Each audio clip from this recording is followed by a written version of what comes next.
Change News. This is Voice of Change Radio News. I'm Amanda Kumalo. A quick look at stories making the headlines. President appoints ambassador to Namibia. In business news, tobacco auction floors open tomorrow. In regional and international news, Portugal wants more collaboration with Zimbabwe. In sports, Zimbabwe under-21 hockey team leaves for Egypt. The news in detail.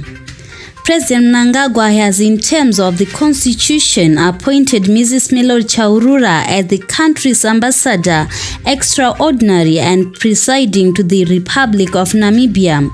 Mrs. Chaurura was previously the Consular Embassy of Zimbabwe in Sweden and Consul General to Johannesburg, South Africa.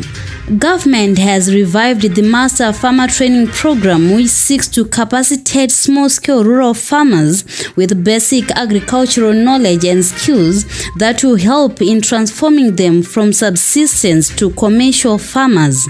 This comes as government has also started distributing threshing machines to rural farmers, especially in areas characterized by low rainfall patterns where small grain farming is encouraged. In business news, tobacco farmers have started delivering their crop ahead of the marketing season, which opens tomorrow at auction floors with the official ceremony at tobacco sales floor.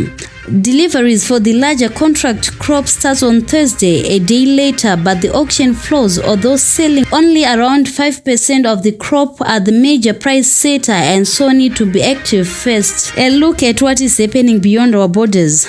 Secretary of State for Foreign Affairs and International Cooperation of Portugal, Mr. Francisco Andre, has said Zimbabwe's voice on pertinent societal issues is important and should be heard at the highest level, as the country has an important role to play in Africa.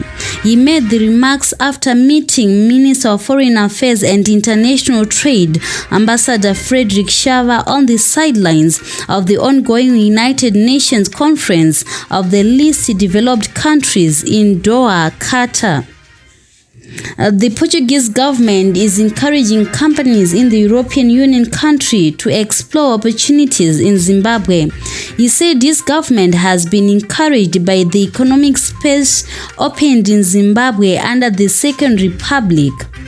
In sports news, Zimbabwe under-21 hockey teams are set to leave the country tomorrow afternoon for Emilia, Egypt, where they will participate in the 2023 Africa Junior Cup starting on March 12.